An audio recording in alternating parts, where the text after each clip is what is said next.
รู้ข่าวสารที่เกิดขึ้นในแต่ละวันในรอบวันทันข่าวตั้งแต่เวลา 18 นาฬิกาถึง 19 นาฬิกาทางสวทลำปาง FM 97 เมกะเฮิรตซ์และสวทเพื่อการเรียนรู้และเตือนภัยภาคเหนือ AM 549 กิโลเฮิรตซ์สวัสดีเจ้าสวัสดีเจ้าสวัสดีกันยามแรงเจ้าป่อแม่พี่น้องแฟนรายการของเฮากูคู่กูคนเนาะตอนรับเข้าสู่รายการรอบวันตันข่าวเจ้า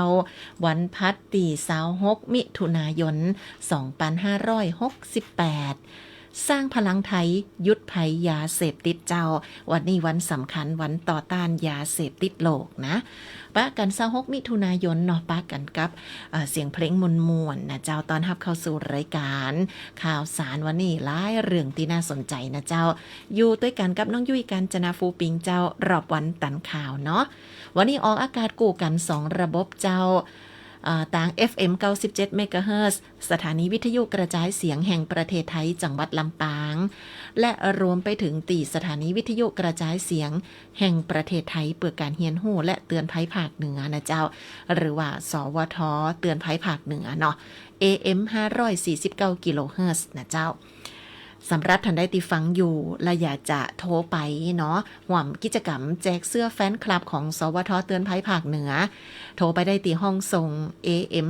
549 กิโลเฮิรตซ์นะเจ้าแจ้งผลการรับฟังแล้วก็ห่วมตอบแบบสำรวจกับทีมงานเปิ้นได้054-019-844เจ้า054-019-844เนาะส่วนทาง Facebook ไลฟ์บัดเดี๋ยวนี้ขึ้นแล้วเด้อเจ้าวันนี้ก็จะเป็นวาระพิเศษน้อยระหว่างตีรอแขกรับเชิญมาร่วมรายการด้วยกันนะเฮาออนไลน์เจ้าตีเพจของสวทลำปางกรมประชาสัมพันธ์และเพจของสถานีวิทยุกระจายเสียงแห่งประเทศไทยเพื่อการเฮียนหู้และเตือนภัยภาคเหนือนะเจ้ารับชมต่างไลฟ์สดได้โดยไผสะดวกช่องต่างได้ก็ว่ามาเนาะจัดมาเลยนะเจ้าคุณเก่งสททพิษณุโลกนะอันส่งหน้ายิ้มนะเจ้ายิ้มนิตาสระอิมาเลยทีเดียวเนาะสวัสดีเป็นภาษากำเมืองเจ้าตักตายไปยังสททพิษณุโลกหรือว่า NBT พิษณุโลกตัวกันแล้วกันนี่คือรอบวันตันข่าวผ่าภาษากำเมืองเจ้าอยู่ด้วยกันกับน้องยุ้ยกาญจนาฟูปิงเดอร์แฟนรายการเฮ้ยช่วงนี้นะเจ้าจืดแต่แล้วเนี่ยเฮามีประเด็นนะที่สำคัญที่อยากจะมาประชาสัมพันธ์ให้ได้รับทราบเนาะจากทางสมาคมเครื่องปั้นดินเผาจังหวัดลำปางวันนี้น้องยุ้ยได้เจิญต่างด้านของทานนายกปรีชาศรีมาลานะเจ้ามาอู้กันถึงงานสำคัญที่กำลังจะเกิดขึ้นเนาะโดยตีว่าเดี๋ยววันตีหนึ่งเนี่ยนะเจ้าเปิ้นจะแถลงข่าวก่อน1 กรกฎาคมนี่นะงานแถลงข่าวก็คือเป็นงานเซรามิกสร้างสรรค์และหัตถกรรมลำปางนะเจ้าและงานครั้งนี้ก็จะมีกำหนดจัดขึ้นในช่วงวันที่10 ถึง 13 กรกฎาคมตีลานจันหนึ่งของเซ็นทรัลลำปางทีนี้รายละเอียดของงานเซรามิกสร้างสรรค์และหัตถกรรมลำปางเป็นอย่างใดมีอะหยังพ่องเนี่ยนะก็ยังบ่ฮู้ติมาติไปเหมือนกันนะเจ้าเปิ้นร่วมกับหน่วยงานภาคีของเปิ้นอะหยังจะได้พ่องเนาะเฮาก็ยังบ่ฮู้กำเตียเด้อเดี๋ยวจะมาสอบถามกับท่านนายกโทรมาพอดีเลยสวัสดีเจ้าเจ้าอ๋อได้เลยเจ้าท่านนายกเจ้ากำลังเข้ารายการได้ก้อยๆมาเจ้าท่านเจ้าว่าเป็นอย่างเจ้าท่านสวัสดีเจ้าเอาละท่านนายกโทรมาอยู่ระหว่างการเดินทางเจ้าว่าเพราะว่าก็ค่อนข้างไกลเนาะท่านสละเวลาจากการดูแลกิจการนะเจ้าแล้วก็มาทำหน้าที่ของนายกสมาคมเครื่องปั้นดินเผาลำปางเนาะแล้วก็ถือว่าก็ต้องละมือจากธุรกิจส่วนตัวของเปิ้นนะพอสมควรเลยนะเจ้าการทำงานในนามของนายกสมาคมเครื่องปั้นดินเผาก็พอสมควรนักพอสมควรเนาะคุณทรงพลสิริวรรณเลิศเจ้าแฟนรายการของเฮาติดตามรับชมอยู่เนาะอยู่พัทยาน้องยุ้ยขอบคุณจัดนักเจ้าเฮาอยู่ด้วยกันตั้งแต่เจ้าละที่เฮามีกิจกรรมเนาะนอกจากว่าช่วงเวลารายการต่างๆที่มีการไล่สดแล้วนะเจ้าเพราะว่าพี่น้องที่อยู่ต่างจังหวัดอยู่ต่างประเทศอยู่ที่ไหนท่านมีอินเทอร์เน็ตก็สามารถรับชมรับฟังบรรยากาศของต่างลำปางได้วันนี้จะบอกคุณทรงพลแล้วก็พี่น้องแฟนรายการต่างบ้านว่าลำปางเฮากำลังจะมีงานสำคัญนะเจ้าตีจะเกิดขึ้นในเดือนกรกฎาคมเนาะโดยเฉพาะงานตีน้องยุ้ยว่าไปเนี่ยเซรามิกสร้างสรรค์และหัตถกรรมลำปางคือล่าสุดเนี่ยได้เจอท่านนายกปรีชาศรีมาลามาร่วมรายการด้วยกันนะเจ้าตอนนั้นอู้กันถึงเรื่องว่าผลกระทบเนาะในด้านของ การจัดส่งสินค้าไปส่งออกกันนะเจ้าเซรามิกบ้านเฮาเนี่ยนะหลังจากโควิดมาเป็นจะได้แล้วก็การปรับตัวในตลาดอาเซียนเฮาเนี่ยจะได้ผ่องแล้วก็รวมมาถึงรอบนี้นะเจ้าแน่นอนว่าผลกระทบกับการกระจายแดนเนาะเดี๋ยวต้องขออนุญาตเรียนถามท่านก่อนว่าสอบถามได้ก่อนในประเด็นนี้นะเจ้าท่านสะดวกก่อแต่ว่าประเด็นหลักๆเลยเห็นเรื่องนึงที่เขาจะถามกันก็คือรายละเอียดของการจัดงานเซรามิกสร้างสรรค์และหัตถกรรมลำปาง 10-13 กรกฎาคมเนี่ยมีอย่างตีหมู่เฮาเจ้าลำปางจะได้ไปห่วมนะเจ้าคือกำลังใจพี่น้องผู้ประกอบการเนาะของสมาคมเครื่องปั้นดินเผาลำปางผ่องอย่างรอบที่แล้วก็คือได้รับผลกระทบตั้งแต่ตีแผ่นดินไหวจำได้ก่อนแผ่นดินไหวบ้านเฮาเนี่ยนะโรงงานก็เสียหายกันไปนักนะเจ้าหน่วยงานต่างๆก็ช่วยกันดูแลฟื้นฟูเยียวยาโอสปะสเปดเหมือนกันพี่น้องเฮ้ยณวันนี้พอเวลามันผ่านไปแล้วเนี่ยเป็นจะได้ผ่องนะเจ้าเดี๋ยวมาติดตามกับท่านนายกเนาะแต่ในระหว่างตีเฮายังบ่ได้สนทนากับท่านนายกกำเตี่ยน้องยุ้ยขออนุญาตมาต่อกันตีเรื่องนี้ก่อนนะเจ้ากิจกรรมสำคัญของตั้งตาอากาศยานลำปางตะวันเนี่ยได้มีโอกาสไปห่วมรับฟังการประชุมนะเจ้าในส่วนคณะทำงานเนาะกับตั้งท่านผอ.เดือนอินตาของเฮาท่านหัวหน้าประสานทีมท้องดีเจบอดแฮนของเฮานะเจ้าคุณบรรหารสุยะเนี่ยก็ไปด้วยกันไปรับฟังในการประชุมเตรียมการฝึกซ้อมแผนเผชิญเหตุเต็มรูปแบบของตาอากาศยานลำปางหรือว่าสนามบินลำปางนั่นเองปีที่แล้วที่เฮาได้มีโอกาสเข้าไปทำหน้าที่ประชาสัมพันธ์กิจกรรมนี้ก็คือในโอกาสการฝึกซ้อมเช่นเดียวกันแต่เป็นกรณีว่าเครื่องบินออกนอกรันเวย์เนาะเกิดไฟไหม้มันระเบิดอันยังจะได้เปิ่นมีการฝึกซ้อมจะได้ผ่องก็ว่ากันไปละแต่พอมาปีนี้เนี่ยเหตุการณ์มันจะแตกต่างกันในการฝึกซ้อมคือก่อวินาศกรรมและควบคุมตัวประกันภายในอาคารผู้โดยสารเช่นว่าเข้าไปตั้งไหนเอาปืนไปตัวมันผ่านดันยังไปจะได้ผ่องการตรวจคัดกรองของเปิ่นนี่นะตรวจอาวุธแต่เจ้าจนกระทั่งว่าจับผู้โดยสารเป็นตัวประกันมีระเบิดตัวอย่างเงี้ยเปิ่นก็สมมติเหตุการณ์กันเนาะก็ต้องมีการฝึกซ้อมกับหน่วยงานต่างๆที่เกี่ยวข้องว่าถึงวันนั้นมาเฮาจะเนี่ยยังจะได้ผ่องในน้ำของการประชาสัมพันธ์เฮาเนี่ยได้ถึงขอบเขตไหนนะเจ้ามันจะว่าไล่สดไปละไปเลยนะแฟนรายการเพราะฉะนั้นก็ต้องมีการตกลงมีการซักซ้อมกันในเบื้องต้นทีเนี่ยการฝึกซ้อมของเปิ้นเนี่ยจะมีต่อเนื่องแหมนะเจ้าฝึกซ้อมเปิ้นห้องว่าแผนบนโต๊ะเนี่ยเนาะเทเบิลท็อปเอ็กซ์ไซส์เนี่ยนะเป็นการเริ่มสถานการณ์ฝึกซ้อมแผนเผชิญเหตุบนโต๊ะจำลองสถานการณ์โดยตีจะเกิดขึ้นในวันที่2 กรกฎาคมที่ห้องประชุมของสนามบินลำปางเขาเนี่ยนะเจ้าท่านชุติเดชมีจันทร์ท่านผู้ว่าราชการจังหวัดลำปางเปิ่นได้ติดตามได้ห่วมประชุมมาตลอดแล้วก็คือความสำคัญกับเรื่องนี้เปิ่นได้นำเอาประสบการณ์ของเปิ่นจากการตีได้ทำหน้าที่นะเจ้าปฏิบัติราชการในหลายๆจังหวัดมาฮือตีประชุมได้รับทราบมีข้อสังเกตหลายๆจุดที่ว่าจะเป็นมุมสะท้อนฮือได้หันว่าจุดนั้นเขาควรจะปรับจุดนี้เขาจะเนี่ยจะใดนะถ้ามันเกิดเหตุการณ์มาเขาเนี่ยยังใดอย่างเงี้ยนะก็เป็นข้อห่วงใยแล้วก็เป็นข้อมูลตีดีขนาดเลยจากท่านปอเมืองของเฮานะเจ้าดังนั้นแล้วหน่วยงานต่างๆที่เกี่ยวข้องนะการฝึกซ้อมแผนบนโต๊ะเนี่ยก็คือการมามาบอกกันเนาะฝึกซ้อมว่าถึงเวลามันเกิดเหตุการณ์มันแต่ละเขาจะมีการโทรหากันหรือติดต่อสื่อสารกันยังจะได้นะเนี่ยก็จะเกิดขึ้นภายในวันที่2 กรกฎาคมพอวันที่3 กรกฎาคมจะเป็นการฝึกซ้อมกับสถานการณ์แต่นะจ๊ะฝึกซ้อมสถานการณ์ที่ว่าจะมีตั้งแต่การประชุมการเริ่มสถานการณ์การแถลงข่าวการประกาศสิ้นสุดสถานการณ์นี่คือลงภาคสนามกันเลยนะ3 กรกฎาคมนะเจ้าแล้วก็พอวันที่4ก็จะเป็นการประชุมสรุปภาพรวมและประเมินผลเนาะมีการปิดการฝึกซ้อมตัวนี้นะเจ้าเนี่ยขั้นตอนก็จะเป็นใจระยะเวลา3 วันก็คือ2 3 4 กรกฎาคมตีสนามบินลำปางดังนั้นแล้วพี่น้องประชาชนผู้โดยสารผู้ที่ไปใจบริการกับสนามบินอย่าได้ตื่นตระหนกตกใจนะเจ้าวันนี้ถ้าไผฟังรายการรอบวันตันข่าวอยู่เนาะไผติดตามข้อมูลข่าวสารตีหน้าเพจสวท.ลำปางตอนนี้เขาขึ้นอินโฟไปให้เรียบร้อยเจอกันประชาสัมพันธ์ให้ว่าเดี๋ยวตีสนามบินเนี่ยเปิ้นจะมีการฝึกซ้อมแผนเผชิญเหตุนะเจ้าในลักษณะว่ามีการจับผู้โดยสารเป็นตัวประกันอย่างเงี้ยซึ่งก็จะเป็นการฝึกซ้อมในรอบที่ว่าจะบ่ได้ไปกระทบกับการบินนะเจ้าบ่ได้ไป มีผลกระทบกับพี่น้องตีไปใช้บริการสนามบินในเวลาอื่นๆอย่างเงี้ยนะเปิ่นก็จะพยายามอยู่ในวงจำกัดนะเจ้าทีเนี้ยในระหว่างวันที่2ถึง4กรกฎาคมนะก็จะมีการฝึกซ้อมดังกล่าวนี้เกิดขึ้นเป็นการประชาสัมพันธ์ในเบื้องต้นเพื่อพ่อแม่พี่น้องได้ฮู้ข้อมูลกันก่อนนะเจ้าถึงวันนั้นมาท่านจะได้บ่ตื่นตระหนกตกใจเนาะและที่นี่แหมหนึ่งเรื่องเจ้าไปกันต่อกับการจัดจำหน่ายผลไม้นะคือเงาะเกรดส่งออกกับมังคุดเกรดมันรวมอันนี้เป็นผลไม้จากจังหวัดตราดนะเจ้าส่งมาขายให้กับพี่น้องเฮาเจ้าลำปางได้จิ้มกันแบบล้ำๆหน่วยใหญ่ๆซ่า1-6 โลสำหรับเงาะเกรดส่งออกนะเจ้าซ่า1-6 โลขายที่190 บาทส่วนมังคุดเป็นเกรดมันรวมซ่าละ7 กิโลนะเจ้าราคา240 บาทโดยติผ่านมาสำนักงานพาณิชย์จังหวัดลำปางเปิดก่อจัดกิจกรรมรณรงค์บริโภคผลไม้โครงการบริหารจัดการผลไม้ปี 2568 ของจังหวัดลำปางเชิญชวนพ่อแม่พี่น้องเฮาที่สนใจสนับสนุนนะเจ้าผลไม้ของตั้งจังหวัดตราดเนาะเงาะกับมังคุดนี่นะสั่งจองผ่านลิงก์ของเปิ่นนะเจ้า QR Code แล้วก็ถ้าเกิดว่าไผยังตกหล่นนะฟังข่าววันนี้อยากจะสั่งพ่องอยากจะใครได้ไปอุดหนุนพ่องวันผูกไปหับสินค้าได้ไปติดต่อได้หับได้หน้างานเช่นเดียวกันตีสำนักงานพาณิชย์จังหวัดลำปางเวลา 10 โมงถึง 4 โมงเกิงนะเจ้าวันผูกนี่ก็คือ27 มิถุนายนเนาะส่วนนอกเหนือจากนั้นแล้วก็ยังไปต่อได้แหมไผไม่ได้ไปวันผูกนะเจ้าท่านก็ไปได้ติกาดหนังก่อมสวนสาธารณะหนองกระติง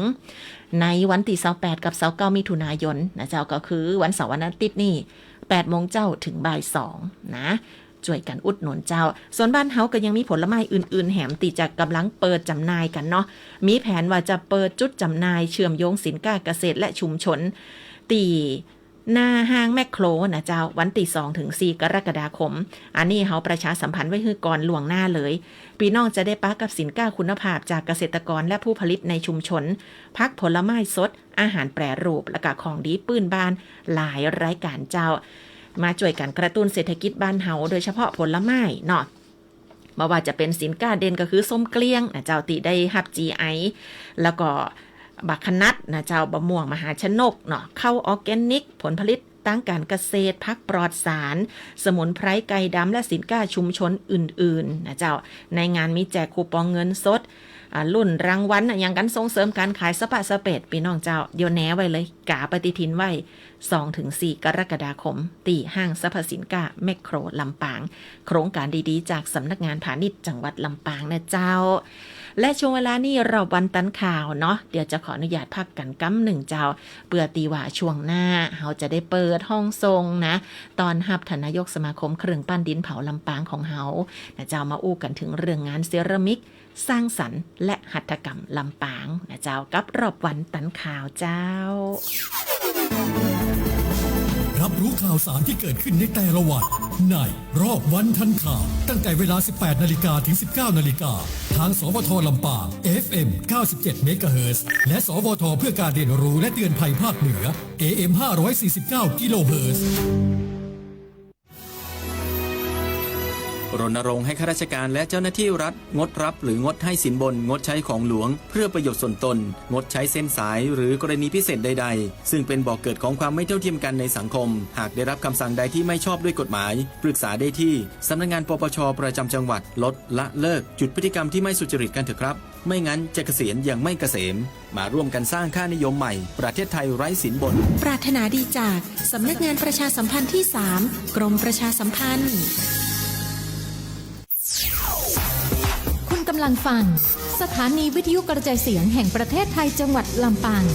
FM 97 เมกะเฮิรตซ์ FM 97 เมกะเฮิรตซ์สวทลำปางนะเจ้าแล้วก็ตักตายกับพี่น้องที่ฟังผ่าน AM ตัว549 กิโลเฮิรตซ์สวทเตือนภัยภาคเหนือเจ้าตอนนี้กูกันเลย AM FM นะและพี่น้องติดตามต่างไล่สดตัวนะเจ้าเพจของสวทลำปางกรมประชาสัมพันธ์และเพจของสถานีวิทยุกระจายเสียงแห่งประเทศไทย เปื่อการเฮียนหู้และเตือนภัยภาคเหนือเจ้า6 โมงแลง29 นาทีตอนรับสำหรับทานนายกสมาคมเครื่องปั้นดินเผาลำปางของเฮาเนาะท่านปรีชาศรีมาลาสวัสดีทานนายกเจ้า ครับสวัสดีครับผม วันนี้ขอบพระคุณทานนายกจัดหนักเลยเนาะตีให้เกียรติ กันครับ เกียรติมาห่วมรายการเจ้าหลังจากที่เฮาอู้กันไปช่วงนั้นก็คือป้นจากสถานการณ์แผ่นดินไหวเนาะ ครับผม ท่านนายกเจ้า ครับ เฮาก็สรุปเหตุการณ์ให้ฟังในด้านของความเสียหายการปรับตัว ครับ ของด้านผู้ประกอบการเฮานะเจ้า ครับผม ว่าเฮาเนี่ยจะได้พ่อง ฮะ แล้วณวันนี้เจ้าก่อสถานการณ์เนี่ยนะเฮามาปะแหมเหตุการณ์สำคัญแหมเหมาะเนาะในเรื่องของการกล้ากับประเทศเปื้อนบ้านกล้าหยังกล้าเฮามีผลกระทบจะได้พ่องนะเจ้า ครับ เฮาจะสรุปให้ฟังกันแหมสักหน่อย และเฮาจะไปต่อกับงานสำคัญตีได้เจิญทานนายกมาประชาสัมพันธ์กันวันนี้ นั่น ค คื รับ อ ผม งานเซรามิกสร้างสรรค์และหัตถกรรมลำปางนะเจ้ามาตีประเด็นแรกก่อนเนาะ ครับ พูดถึง ผม ผลกระทบในระหว่างนี้แล้วก็การปรับตัวของพี่น้องผู้ประกอบการบ้านเฮาในเรื่องการกล้าใจแดนนี่เป็นจะได้ของเจ้าทัน ครับผมก็หลังจากประธานาธิบดีของสหรัฐอเมริกาเนาะเพิ่นได้รับการคัดเลือกเข้ามา ซึ่งไอ้หมู่เฮาก็เตรียมตัวกันมาพอสมควรแล้ว แต่ทีนี้ความรุนแรงของการแข่งขันเรื่องทาริฟเรื่องภาษีศุลกากรเนี่ยซึ่งมันรุนแรงกว่าที่เฮาคาดคิดไว้นะฮะเปิ้นประกาศออกมาประเทศไทยก็อยู่ในกลุ่มที่ว่าโดนภาษีค่อนข้างจะสูง เพราะว่า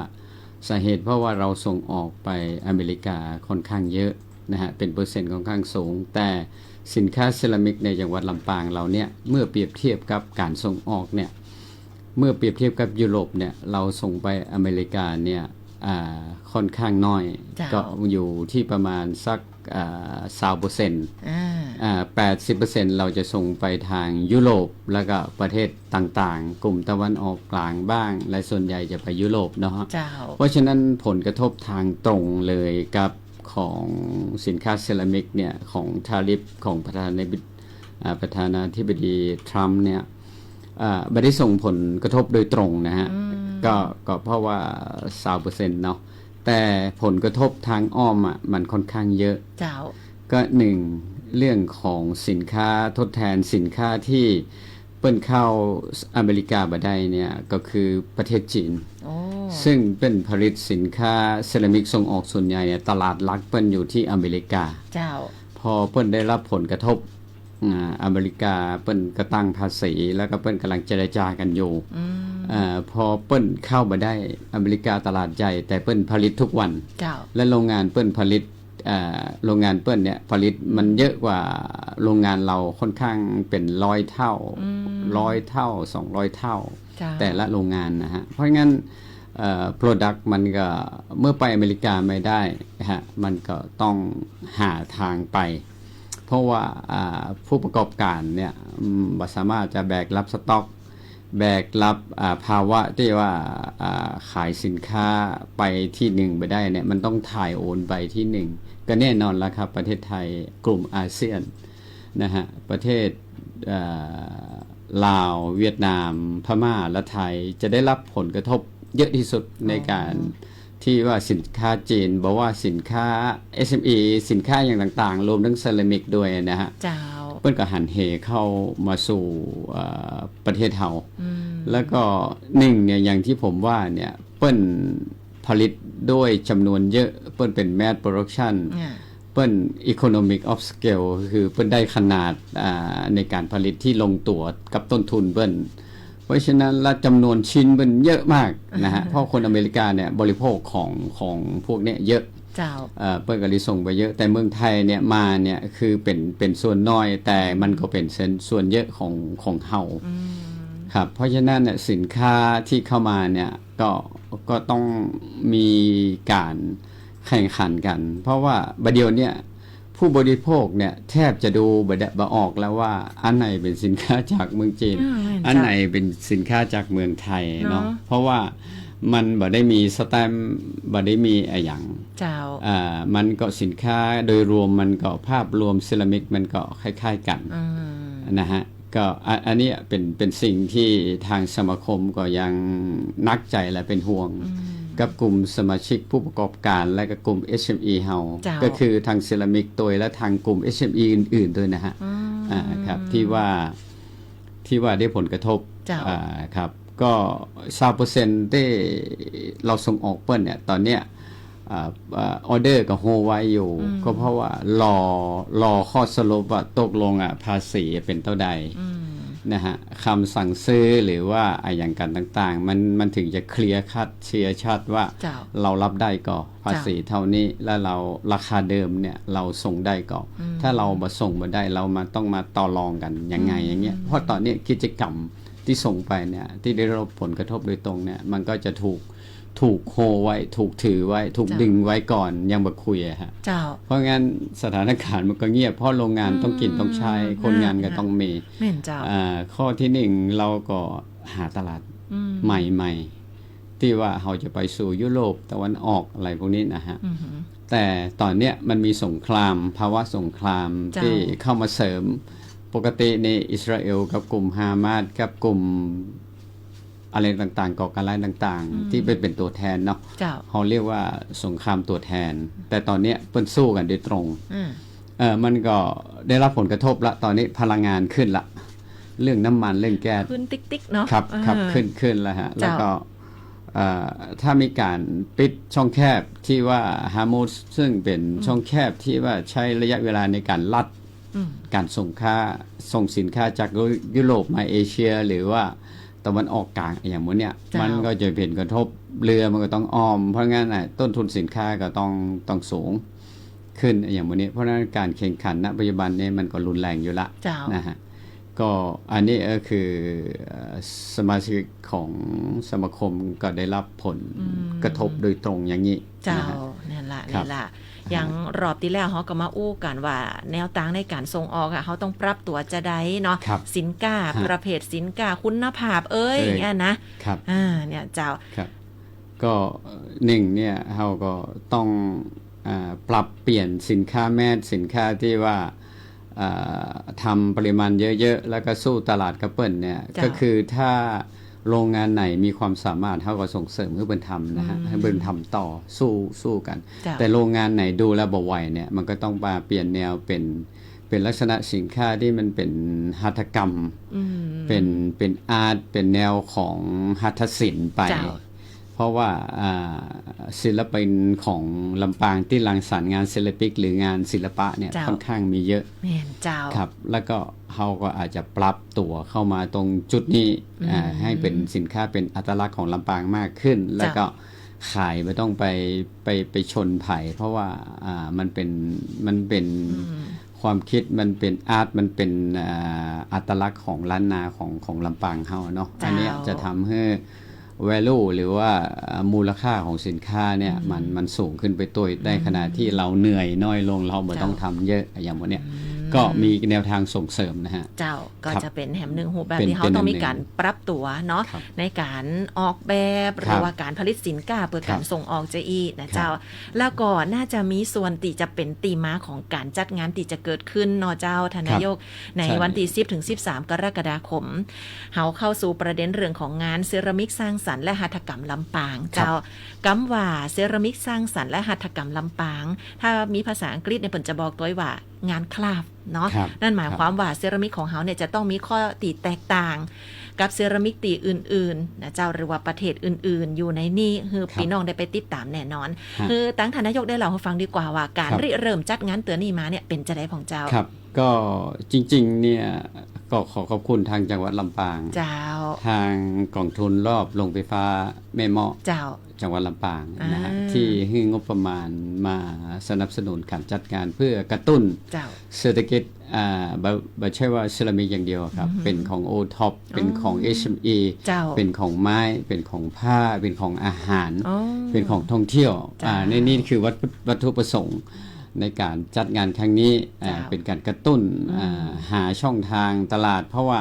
ช่วงที่เราจัดเนี่ยวันที่10ถึงที่13เนี่ยมันเป็นวันหยุดยาวฮะเราก็หวังว่านักท่องเที่ยวที่เป็นมาแวะเมืองลำปางแวะเมืองรองเนี่ยเยอะขึ้นเนี่ย เราก็มีงานตัวเนี้ยดึงเปิ้นอีกทีหนึ่งดึงให้เปิ้นแวะมาจับมาจ่ายดึงให้เปิ้นแวะมาพักสักคืนหนึ่งอย่างพวกเนี้ยครับ เจ้า ก็จะเป็นการส่งเสริมช่องทางจำหน่ายของ OTOP ของ SME และของเซรามิกตัวเองครับ เจ้าตีทานนายกอู้ถึงว่า10ถึง13 กรกฎาคม พี่น้องลองพอปฏิทินเตอะช่วงนั้นจะตัดกันกับวันอาสาฬหบูชาวันเข้าพรรษา ครับ ก็จะยาวเลยพัดศุกร์เสาร์ติด อา เน ทิ อ ตย์ เจ้านี่เลย4 วันรวด ครับ นะ จะเป็น4 วันล้วนที่ เจ้า ศูนย์การค้าเซ็นทรัลลำปางนะฮะ ปีนี้มาจัดที่เซ็นทรัลลำปาง เพราะว่าระยะเวลามันด่วนเร่งด่วน แล้วก็การอนุมัติของกองทุนของจังหวัดเนี่ยเนื่องจากมันต้องติดตามข้อมูลให้ชัดเจนว่า เจ้า จัดงานไปแล้วประสบความสำเร็จไหมมีอย่างไหม จ้ะ อย่างพวกเนี้ยแล้วก็ข้อมูลต้องถู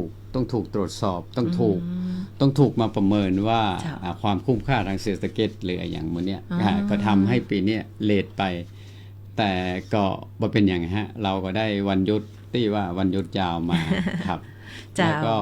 เราก็หวังว่าศูนย์การค้าเซ็นทรัลเนี่ยเปิ้นมีสื่อภายในองค์กรเปิ้นน่ะเยอะ เปิ้นก็จะเฮาก็หวังว่าเปิ้นจะช่วยกระตุ้นสื่อภายในของเปิ้นน่ะคือกระจายข่าวคือคนมาจับมาจ่ายมาเที่ยวลำปางเยอะขึ้นอย่าง โอ้ เงี้ย แม่น นะ ละเจ้าเพราะว่า ครั เป็ บ นผลิตซื้อก็งามเนาะ ฮะ แล้วก็ถือว่าในวันหยุดเนี่ยส่วนใหญ่แล้วคนจะเข้าห้างกันอยู่ละ ครับ เนาะโอกาสตี ที่ บรรดาผู้ จะไป ประกอบ ข้างนอก การเนาะจะได้มี ฮะ โอกาสได้ขายนักขึ้นก็ ฮะ มี ฮะ อย่างติว่าเนี่ยแหละนะเจ้า แล้ว อ่า แล้วก็สำคัญเฮาก็เน้นทางสินค้าที่เป็นอาร์ต อืม เป็นอัตลักษณ์ เจ้า เป็นการดีไซน์ออกแบบ อ่า ใหม่ๆมาเรื่อยๆ อย่างเงี้ย เจ้า นะฮะ ก็ นั่นแหละเจ้า ภายในงานก็จะมีนิทรรศการนะฮะนอกจากมีการโชว์สินค้าของเซรามิกของ OTOP ของ SME ของการท่องเที่ยวของหน่วยงานต่างๆ ที่เกี่ยวข้องมาออกมาโชว์สินค้านะฮะท่านสามารถไปจับจ่ายได้แล้วก็มีนิทรรศการเนี่ยอาจจะมีของเรื่องของสมาคมกับปรับตัวเรื่อง AI อ๋อ ฮะ เราเอา AI เข้ามาช่วยในการออกแบบเนื่องจากว่าถ้าเราบ่ใช่คนออกแบบบ่ใช่ศิลปิน แต่มีความรักในงานเซรามิก เจ้า มีความหลงใหลในงานเซรามิกเนี่ยเราก็ปัจจุบันเนี่ยเราก็สามารถเอาให้ AI ช่วยในการออกแบบ เจ้า ช่วยการออกแบบว่าเราต้องการอย่างนั้นอย่างนี้แล้วก็ AI เพิ่นจะผสมผสาน โอ้ แล้วก็ออกแบบมาให้เฮาดู เจ้า แล้วก็เมื่อเฮาปรับปรุงต้องการให้ AI เปิ้นทำให้เสร็จแล้วเปิ้นก็ทำเป็นไฟล์ออกมา อืม การทำเป็นไฟล์นี้เดี๋ยวเฮาก็เอาไปโหลดเข้าเครื่องที่ 3D Printing ตอนเนี้ยก็เราก็จะมี 3D Printing ของเซรามิกเนี่ยก็จะมีน้ำสลิปคือเราจะขึ้นรูปตามที่ AI เป็นออกแบบอะ เจ้า ขึ้นรูปเป็นชิ้นงานออกมาให้ดูเลย อืม ว่าคุณต้องการอย่างนี้ใช่ก่อ เจ้า โดยในงานเนี่ยก็จะมีเครื่องมือและก็ทีมงานมาสาธิต โอ้โห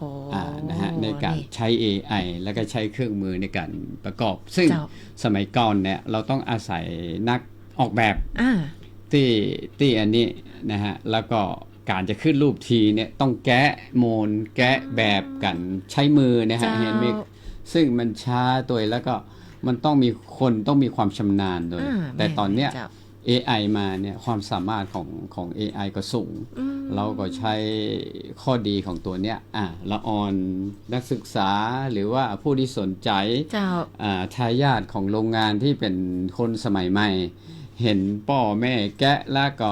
ตัวเองก็ไม่มีความชำนาญเนาะแล้วเห็นว่าอันนี้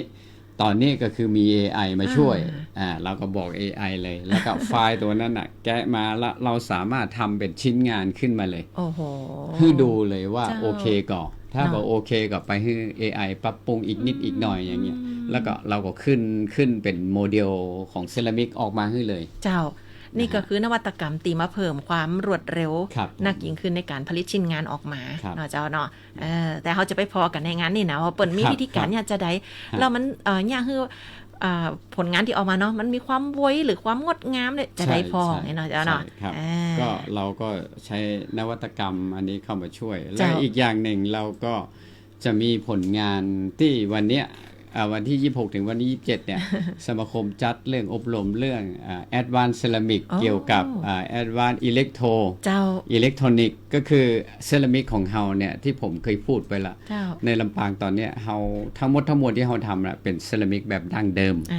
แต่เราอาจจะอยากจะปรับตัวไปสู่เซรามิกชั้นสูง คือ Advanced Ceramic เจ้า อยากให้มันมีเกิดขึ้นภายในลำปางบ้าง เพราะว่าตอนนี้ Advanced Ceramic ชั้นสูงเนี่ยส่วนใหญ่ต่างประเทศ หรือว่าประเทศญี่ปุ่นเกาหลีไต้หวันเนี่ยเปิ้นจะทำกัน เจ้า เพราะว่ามูลค่าหรือว่าวอลลุ่มเนี่ยมันค่อนข้างจะสูง แต่ผมว่าลำปางเราเนี่ยทำ accessory ให้ไปเป็นองค์ประกอบเป็นชิ้นแล้วเปิ้นเอาไปประกอบเป็น PCB board นะฮะเป็น circuit board แล้วก็พวกบอร์ดพวกเนี้ยมันจะเป็นคำสั่งของพวกอิเล็กทรอนิกส์พวกรถยนต์ไฟฟ้าพวกเครื่องใช้ไฟฟ้าพวกศูนย์กลางของคำสั่งก็คือพวกชิปแต่เราบ่ได้ทำถึงขนาดนั้นเราทำแบบ accessory เบื้องต้นต่อไปเนี่ยถ้าเรามีทั้งเซรามิกดั้งเดิมเซรามิกขั้นสูงเซรามิกสมัยใหม่ที่ว่ามันขั้นสูงขึ้นไปเนี่ยทางเลือกเฮาทางอยู่รอดเฮาก็จะมีเยอะขึ้นแม่นละประเด็นนี้จำได้ข่าวที่แล้วทานนายกก็บอกว่าเขาต้องมีการปรับเปลี่ยนอย่างเงี้ยละนะเจ้าแนวต่างในการตีเขาจะออกแบบจะผลิตงานออกมาจะได้ผ่องอย่างเงี้ยนะชิ้นส่วนอย่างเดียวตีสำคัญแน่เนาะในการที่เขาจะส่งออกเนี่ยนะเจ้านี่คือ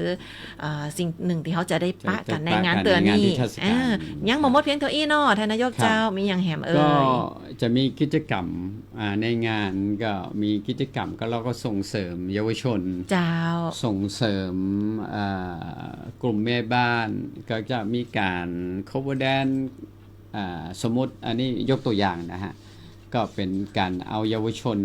มาแข่งขันกันในงานแล้วก็มอบรางวัลนะฮะอันนี้เป็นการที่ส่งเสริมเยาวชนให้ห่างไกลจากสิ่งที่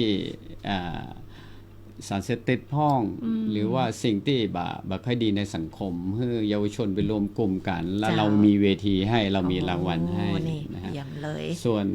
วนหนึ่งก็มีกลุ่มแม่บ้านเนาะกลุ่มแม่บ้านเพิ่นก็อยู่ข้างนอกเพิ่นอาจจะเหงาเพิ่นก็ไ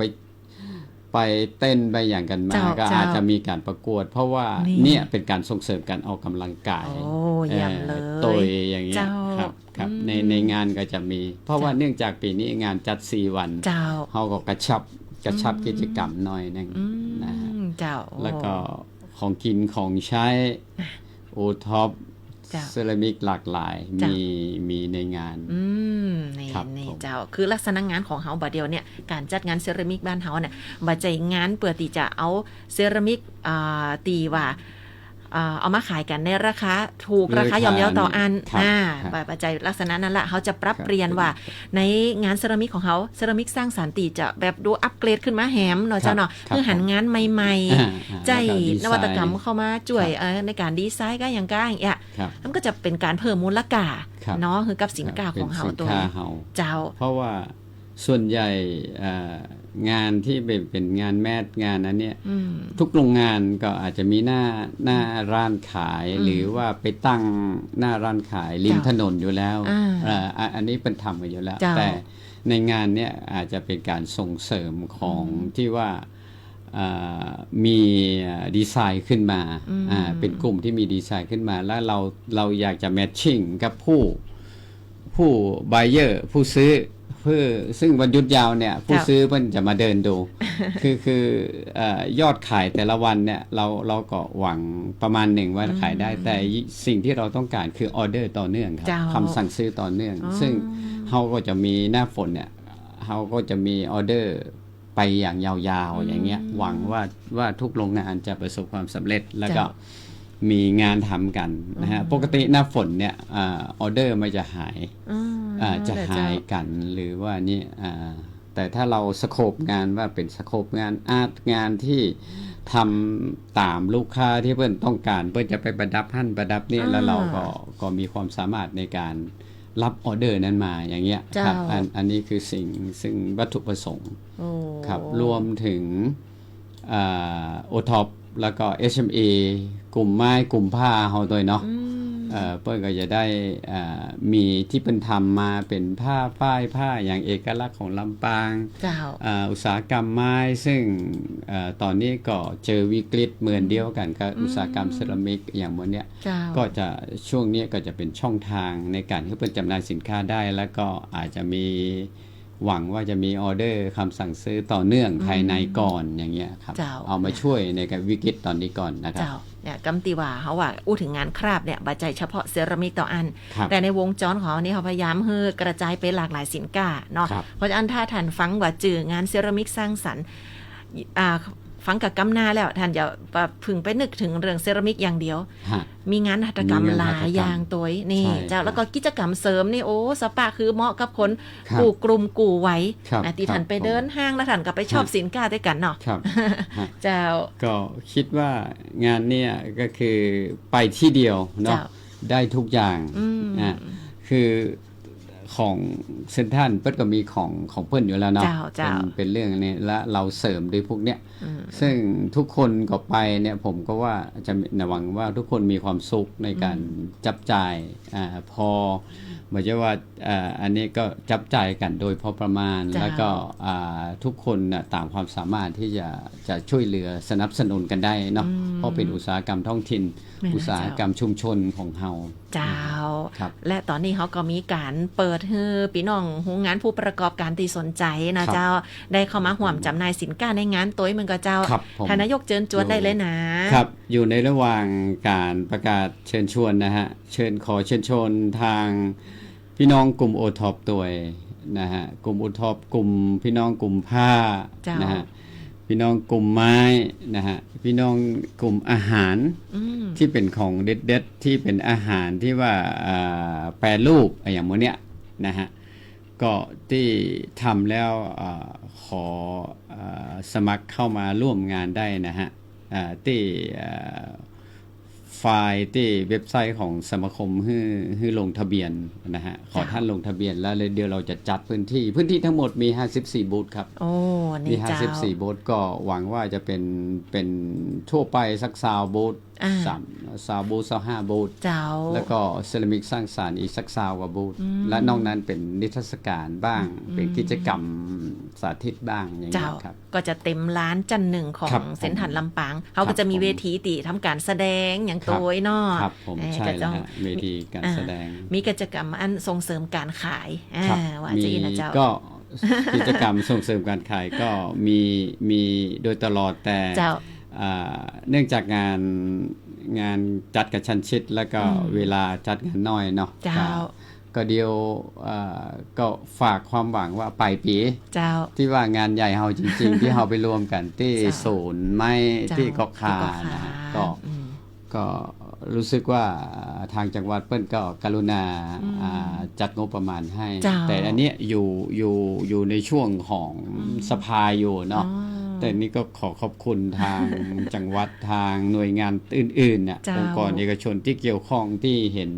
ความสำคัญ อืม ก็ช่วยกันผลักดันสนับสนุน เจ้า นะฮะและวันที่หนึ่งนี่ก็จะมีการแถลงข่าว เจ้า เวลาประมาณสัก5 โมงถึง อ่า 5 โมงเย็นเจอกันสื่อพี่น้องสื่อมวลชนขอเรียนเชิญนะครับ เจ้า ทุกท่านครับไปเจอกันที่เซ็นทรัล อ๋อ นะฮะที่ศูนย์อาหารที่เซ็นทรัล อ๋อ ก็จะมีการแถลงข่าวโดยเรียนเชิญท่านผู้ว่า เจ้า ราชการ และก็หน่วยงานที่เกี่ยวข้องเข้ามาร่วมแถลงถึง เจ้า วัตถุประสงค์และก็การจัดงานนะฮะและปีนี้ก็ต้องขอโทษด้วยว่าระยะเวลามันมีน้อยเนาะฮะมันใกล้ๆแต่ เจ้า ก็จะทำจัดงานให้ ประสบความสำเร็จและก็ดีที่สุดครับผม เจ้าเหมือนละตามที่ทานนายกบอกเลยพ่อนุยุ้ยก็ได้หันข่าวสารของการจัดงานเตือนนี่เหมือนกันเนาะเขาเลยอยากจะได้มีส่วนร่วมเป็นแหมหนึ่งสื่อตีได้ช่วยกันผลักดันประชาสัมพันธ์งานนี่นะเจ้าเดี๋ยวการแถลงข่าวแต่แล้วเนี่ยเปิ้นจะจัดตีเส้นทางแห่งกำ1 วันที่ 1 กรกฎาคมช่วง 6 โมงแลงเนาะเจ้า ครับ ปีสื่อมวลชนฟังอยู่ติดตามอยู่เนาะท่านก็จะได้ไปห่วมรับฟังนะเจ้ารายละเอียดของการจัดงาน ซึ่งนอกเหนือจากทานนายกแล้ว ก็จะมีท่านผู้ว่าและก็หน่วยงานต่างๆเนาะ ครับ อย่างเช่น ผม ว่าตั้งกองทุนพัฒนาโรงไฟฟ้าแม่หม้อ ครับ กา ผม ตั้งเส้นทันกา ครับ นะ ผม ได้มาจ่วยกันขึ้นเวที ช่วยๆกัน เนาะ มาอู้เฮือฟังนะเจ้าใครฮู้ประเด็นไหนสอบถามกันได้ ทำได้ เนี่ยเจ้าก็เป็นแหมหนึ่งงานตีหมู่เฮาช่วยกันเนาะพี่น้องเจ้าคือกำลังใจกับผู้ประกอบการของเฮานะเจ้าหลายๆส่วนเลยตีมีสินค้าคุณภาพมาอยู่ในงานเตือนนี่ตอนนี้มีผู้ตีคือความสนใจตอบรับมาห่วมงานกันนักอะไรยังเจ้านะ เกินหนึงแล้วครับ อ๋อบูธต่างๆอ่ะนะเจ้า ครับเกินหนึ่งแล้ว จ้ะ ก็เดียวก็ใกล้ๆวันถ้าแถลงข่าวไปแล้วก็น่าจะปิดรับได้ก็ประมาณก่อนงานประมาณสักอาทิตย์หนึ่ง เจ้า นะ เจ้า ผมคิดว่าอย่างงั้น เจ้า เพราะตอนนี้ก็เกินครึ่งแล้วนะ ตีหน้าเพจของตั้งสมาคมเครื่องปั้นดินเผาลำปางเขาจะขึ้นรายละเอียดไว้ให้นะเจ้าตอนนี้ตีหน้าจอถ้าไผ่พอไล่สดอยู่น้องยุ้ยก็ขึ้นไว้ให้เหมือนกัน การสมัครนี่คือสมัครได้ฟรีเลยนะบ่มีการใช้จ่าย ครับ เนาะเจ้าเนาะ ครับผม ติดต่อกับตั้งสมาคมได้นะเจ้า ครับผม โดยการจัดงานเนี่ยจะมีวันที่10กับถึง13กรกฎาคม ครับ จันทร์1ศูนย์การค้าเซ็นทรัลลำปาง เซ็นทรัลลำปาง เจ้าท่านนายกมีอย่างที่จะเพิ่มเติมในช่วงสุดท้ายของรายการฝากไปยังพ่อแม่พี่น้องติฟังและก็ชมรายการอยู่แหมพองเจ้าเรียนเชิญเจ้า ครับผมขอบคุณครับ ก่อนอื่นก็ต้องขอบคุณท่านเชิญบุญชนและก็สถานีสวทลำปางเนาะที่สนับสนุนงานของจังหวัดงานของสมาคมมาโดยตลอดนะฮะบอกว่าเราจะจัดงานกี่ครั้งกี่หนก็ได้รับการความกรุณาและก็เชิญชวนมาชี้แจงเรื่องของข่าวสารต่างๆเนาะอันนี้ผมต้องขอบคุณอย่างสูงนะฮะ จ้า แล้วก็ขอเรียนเชิญพ่อแม่พี่น้องบอกว่าพ่อแม่พี่น้องที่อยู่ลำปางเฮาทุกคนเนาะชาวลำปางเฮาแล้วก็อยากฝากเชิญชวนญาติมิตรพี่น้องมิตรสหายคนที่รู้จัก จ้า ที่จะมาวันหยุดยาวเนี่ยที่จะมาลำปางบ้างมาอย่างบ้างในยฝากประชาสัมพันธ์รับฝากเป็นเจ้าภาพเจ้าบ้านที่ดีเนาะ เจ้า คนลำปางเฮา อ่า มาในงานครั้งนี้จะได้เยอะเพราะว่าเป็นงานเป็นหน้าเป็นตาแล้วก็เป็นงานส่งเสริมการท่องเที่ยวด้วย แม่น นะ เจ้า ฮะ แม่นเจ้า เพราะงั้นทุกคนก็ฝากประชาสัมพันธ์เนาะแล้วฝากมาถ้าเป็นไปได้ถ้าอยากจะได้ของเตี้ยนี่ก็มาช่วยกันจับกันจ่ายนิดๆหน่อยๆตามความสามารถเนาะ เจ้า ตามที่จะนี่ได้แล้วก็สุดท้ายก็อย่างที่ผมว่าขอช่วยกันเป็นเจ้าภาพที่ดี เจ้า ในการต้อนรับนักท่องเที่ยว อ๋อ ที่จะมาวันนั้นนะ เห็น วันที่ช่วงงานด้วยนะครับ จ้ะ ครับขอบคุณมากครับ ช่วงวันหยุดเลยพี่น้องเจ้ากาปฏิทินไว้เลยเด้อแนไว้เลยว่า10ถึง13กรกฎาคมนี้นะเจ้าช่วงวันหยุดวันอาสาฬหบูชาวันเข้าพรรษาเนาะเวลาญาติพี่น้องลูกหลานเข้ามา ครับ โอ้เข้าห้างไปอันยังกันดีนะ ฮะ นอกจากกินข้าวแล้วเนี่ยนะเจ้าเดิน ครับ แอลห้างท่านจะมีงานสำคัญรออยู่เนาะเซรามิกสร้างสรรค์และหัตถกรรมลำปางนะเจ้า 10-13 กรกฎาคมเด้อตีเซ็นทรัลลำปางเจ้าพี่น้องเจ้าติดตามรายละเอียดกันได้กับทางสมาคมเครื่องปั้นดินเผาลำปางนะวันนี้ต้องขอบพระคุณเป็นอย่างสูงเลยท่านนายกสมาคมเครื่องปั้นดินเผาลำปางท่านปรีชาศรีมาลานะเจ้าเพื่อเกียรติมาห่วมรายการแล้วเดี๋ยววันที่1 กรกฎาคมเขาจะป้ากันในงานแถลงข่าวแห่งกัมหนึ่งเนาะจะได้ฟังรายละเอียดกันยาวๆถึงท่านนายกและกับผู้ที่มีส่วนเกี่ยวข้องนะเจ้า ครับผม วันนี้รอบวันตันข่าวเจ้า สวทลำปาง FM 97 เมกะเฮิรตซ์และสวทเตือนภัยภาคเหนือนะเจ้า AM 549 กิโลเฮิรตซ์ขอบคุณตั้งเพจของสวทลำปางกรมประชาสัมพันธ์ เพจของสถานีวิทยุกระจายเสียงแห่งประเทศไทยเพื่อการเฮียนหูและเตือนภัยภาคเหนือนะเจ้าตีได้จ่วยการรับชมเนาะแล้วก็แชร์รายการไปนะ ขอบคุณพี่น้องกูคนตีติดตามรายการตัวเจ้า วันนี้น้องยุ้ยการจนาฟูปิงขอลาไปก่อนพร้อมกับท่านนายกปรีชา และเขาจะปะกันใหม่รอบวันตันข่าว วันนี้สวัสดีเจ้า ครับ สวัสดีครับผม รับรู้ข่าวสารที่เกิดขึ้นในแต่ละวันในรอบวันทันข่าว ตั้งแต่เวลา 18 นาฬิกาถึง 19 นาฬิกาทางสวทลำปาง FM 97 เมกะเฮิรตซ์และสวทเพื่อการเรียนรู้และเตือนภัยภาคเหนือ AM 549 กิโลเฮิรตซ์